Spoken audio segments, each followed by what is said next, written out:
Welcome to Paul's 2044. This is week 8, and today we're going to be talking about how we can compare groups theoretically and empirically to be able to better understand the types of comparative methods that we're familiar with in the readings and the subject matter that we've covered in this course as well as in other courses. Before I get started with that, I wanted to touch on a few elements that I want to reinforce from previous weeks. I found it useful, especially when dealing with methodological topics and issues, that through repetition, through reinforcing our knowledge about specific aspects of the course as well as how they all fit together, it helps us keep going and to be able to remember what we've already covered, which helps make the later parts of the course make sense. So I'm going to start with that. Then I'm going to be talking about why we would want to use comparative methods. I think a lot of us do that instinctively, but I wanted to highlight several important advantages to this approach, as well as recognizing some of the potential downsides. And then we're going to be starting talking about measurements of group level phenomena, what are aggregate data, and then in the next section talking about challenges in these kind of aggregated group level data. And then I want to conclude with a few suggestions and comments about the revised problem statements that are due this week, as well as the final essay that the problem statement is describing, which would hopefully help you with both assessments. Apologies in advance for my voice. I am both trying to participate in the conference to the extent that I can, and I've also managed to come down with a cold. So it's probably better in the end that we end up doing these video lectures. So hopefully they'll be interesting. You can play them at faster or lower speed, come back to them to make sure that you've covered all the topics and answer any questions either in office hours or in your tutorial. So let's go ahead and get started. So what are some of the important takeaways that I think that we should take from previous weeks in this long and winding road? I think what the main goals for this class is developing your knowledge about how to evaluate the strengths and weaknesses of research that you consume, either through firsthand by reading the articles or secondhand media interpretations of a lot of research that's done, whether this is actually reflective in the underlying analysis. And then the second point is hopefully give you the skills to be able to conduct your own research, go out and find your own question that matters to you, an argument that potentially answers it, and then some reasonable measurements that proxy what you're trying to explain. And I also have tried to highlight that through following the scientific method, it can seem like a linear one-way path, but it's often messier, filled with blind alleys and unexpected challenges than one would expect. And the things that often take the most time are not necessarily the things you might expect. It's often finding the data and cleaning the data to be able to run pretty straightforward descriptive statistics or inferential statistics. So the hardest part is figuring out what you want to do and figure out where the measures are that link your theory to the real world. And as I keep hammering, it all comes back to theory. Undergraduate students in my classes, when they usually talk about a research project that they're working on for my class or another class, they start with the topic. I'm interested in World War II, I'm interested in the Russian-Ukrainian conflict. And then I have to work with students to try to shape that that basic interest into a research question, something that demands explanation, an empirical puzzle, and then look at some part of the larger outcome that they're interested in. World War II is too large of a topic to cover in any one volume. Some aspects of it can shed light on the larger conflict, but you have to decide what you're focusing on, part of the larger and messier whole. But it all starts with a theory. And I think it is crucial to try to think about how well our theories and our measures are connected. In week 4, we talked about concepts and measures, and it is something that I want you to think about for your research papers, as well as in any paper that you read. One of the main ways that papers can make heroic assumptions is in that connection between theory and evidence. So as you read, as you do your own research, I want you to think about how your theory is connecting to your evidence. And if the evidence is not perfect, it is what it is. But to show that you can think in a straightforward as well as detailed manner about the strengths and weaknesses of the measures that you have. And in the class, I've tried to alternate between description and explanation. We read the Gearing article that says that people don't focus enough on descriptive inference, and so I wanted to highlight that throughout the course. Week 4, talking about concepts and measures. Week 6, actually trying to look at the evidence base and look at descriptive statistics to try to highlight the importance of these basic getting to know your data and getting to know the world, the data that you're working with, and be able to convey it to others. That is important to link your concepts to your theories, as well as just understand the data that you're using. And then we've complemented that with linking it to explanatory factors in qualitative research, in surveys, and last week with correlation, how sometimes a correlative relationship can be theoretically interesting to help explain why something happened, like with the cholera outbreak in London in the 19th century. Other times, correlations can make less sense, like with Nicolas Cage movies and people drowning in pools.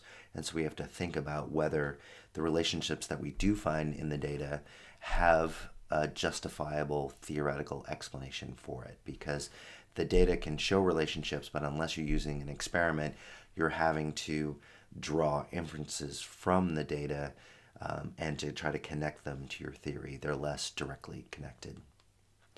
Today, my main motivating questions are: why should we conduct aggregate comparative research? It's something that a lot of people do, unless you're focusing on one specific case study. However, in single case studies, people will often have aggregate analysis by looking at one case over time. So why do we conduct it, and how can we conduct aggregate level research to maximize the probability that our evidence tell us something about whether our causal argument is potentially supported or not with the data? So how can we make sure that we minimize our chance of making mistakes? What should we take away? Again, so point 1, theoretical arguments often focus on the why explanations. In so doing, we have to pass 4 hurdles of causality. As I mentioned just a second ago, is there a credible mechanism connecting X and Y? Is there a story? Is there a theoretical connection between these two? If not, then maybe you need to look at either a different outcome or of a different explanatory factor. Can we rule out the fact that the relationship might actually be going the other way? I do research on election violence. One of the main findings in the literature is that election system can shape the incentives for election violence.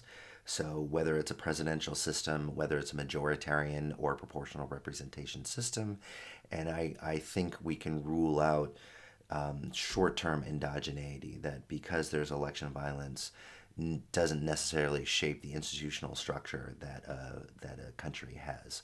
So with that, we can kind of reduce our risk of endogeneity potentially over the longer term.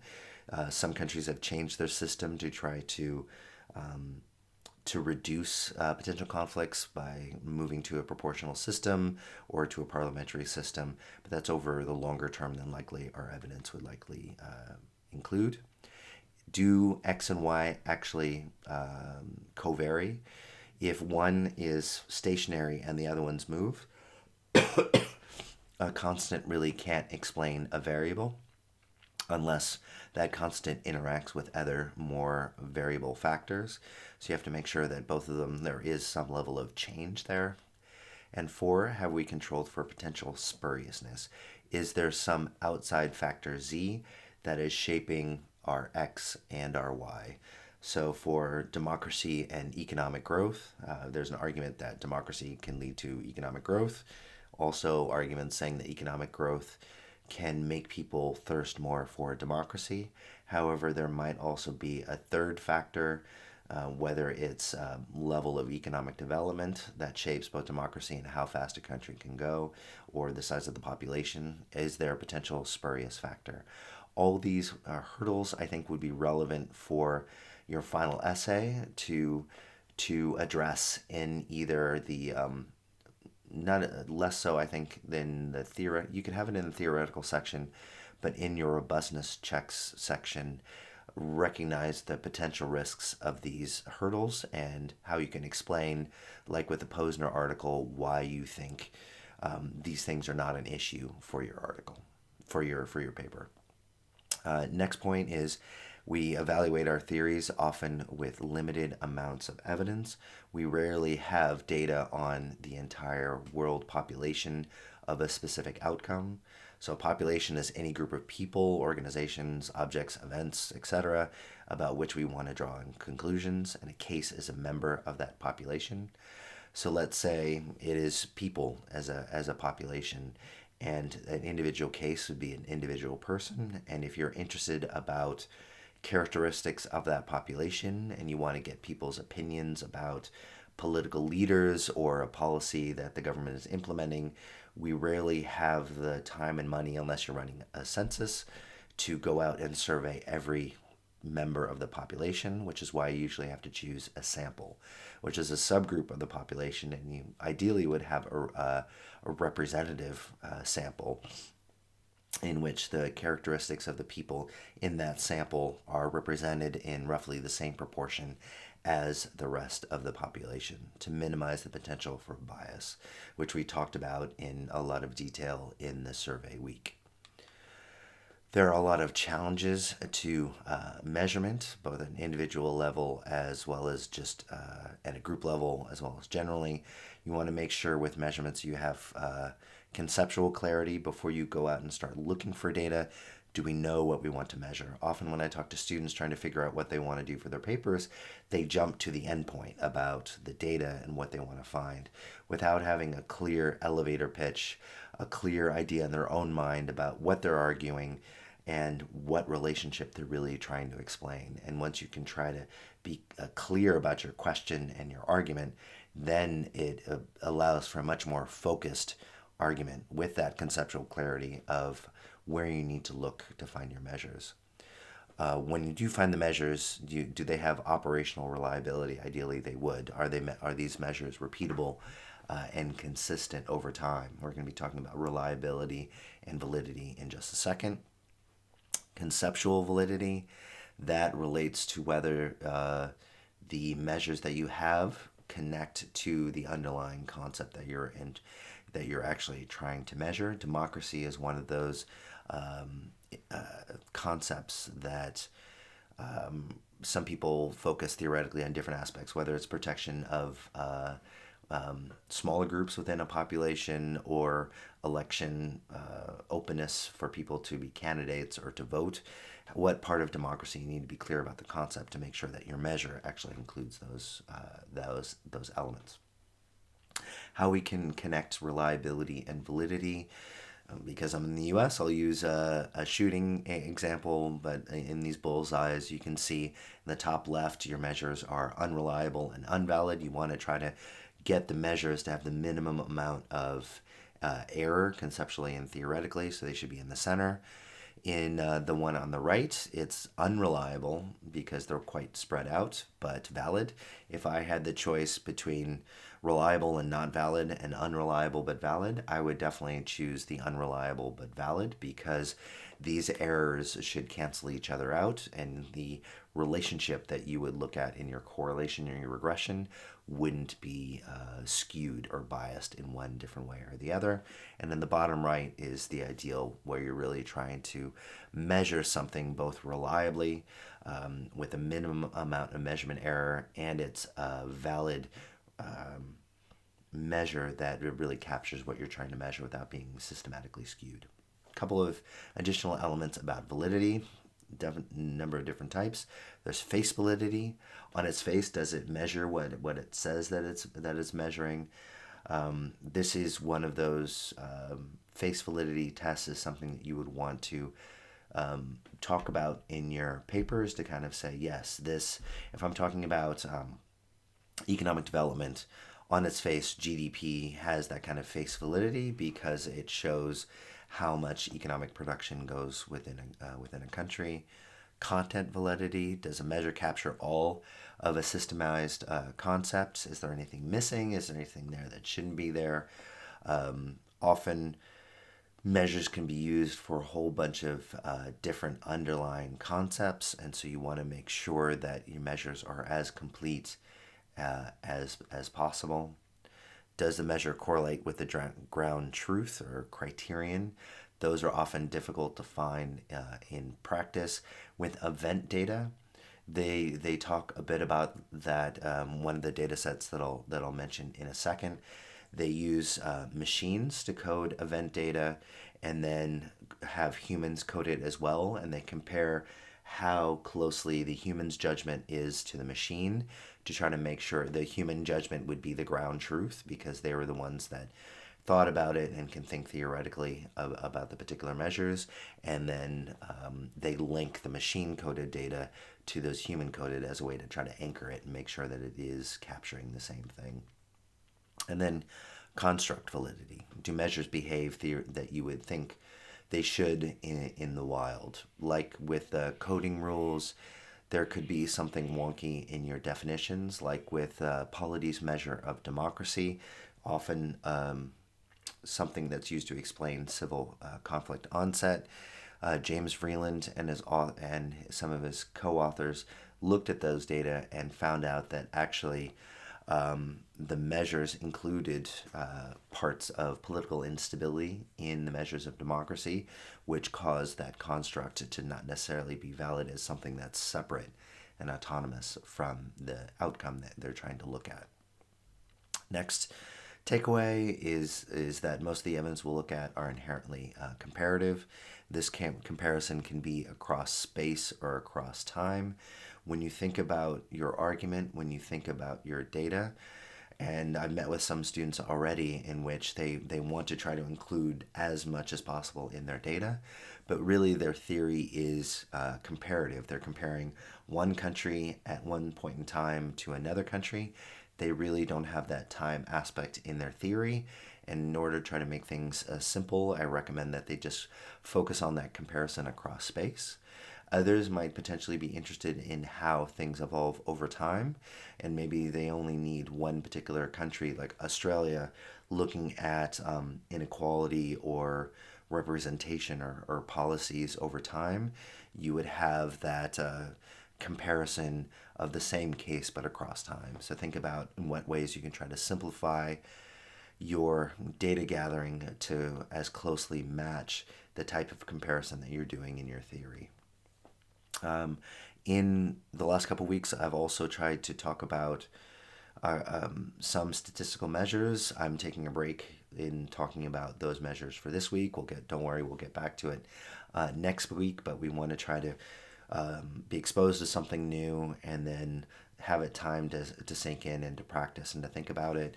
We talked about correlations last week, that it's a statistical association between two variables with 5 important characteristics: the nature of the correlation, its direction, its sign, its strength, and its statistical significance.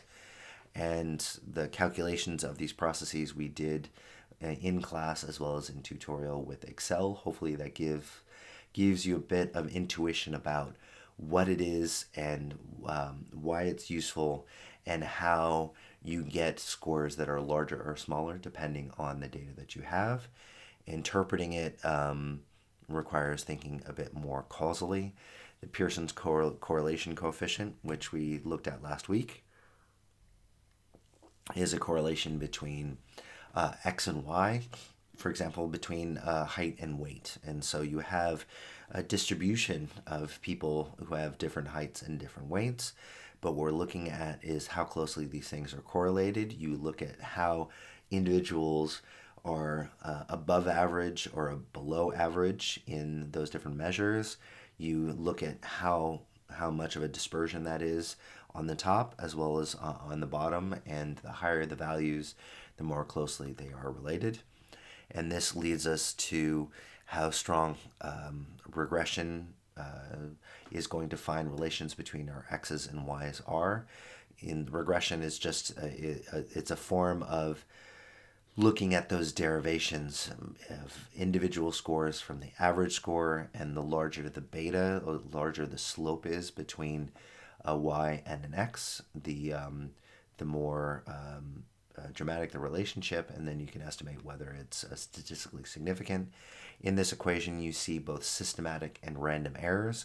With anything that we do with data, we really don't have often those criterion ground truth measures. You just have to try to find imperfect but available measures that could be hopefully reliable and valid, but there could be both systematic and random errors.